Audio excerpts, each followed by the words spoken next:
It's this river that has helped Moutai town earn its fame. The water is used to produce a world-class liquor. It also holds a place in the history of the Long March. The Red Army crossed here at Chishui River after spending 3 days at Maotai. The move helped the army evade directly confronting Kuomintang forces. And that part of history has been inscribed into the minds of the locals. The local people offered the sorghum-distilled Maotai liquor to treat the trekking army. There are many stories involving the Red Army's 3 days of camping. Hu Jingshi is responsible for passing them on to younger generations. Back then, the Red Army ran short of medical supplies. They used the Maotai liquor to cure wounds and injuries, and soldiers, after marching for months, took the liquor to help recovery from fatigue.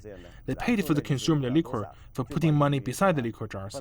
Some shop owners came back to find less liquor in the jar, but money there next to it. The government consolidated local distilleries into a state-owned company in the 1950s. Maotai was named as China's national liquor, and the production has multiplied over the decades. The amount of Maotai liquor being produced now is about 2,000 times more than the early stages of production.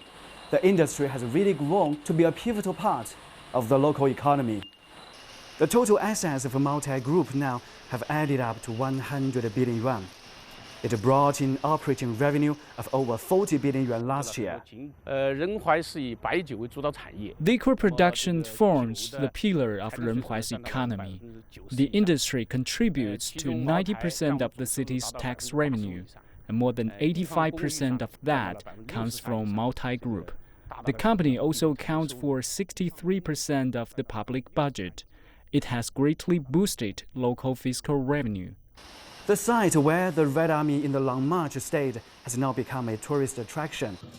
The local government says this legacy will further promote prosperity and make Maotai town enjoy much wider fame.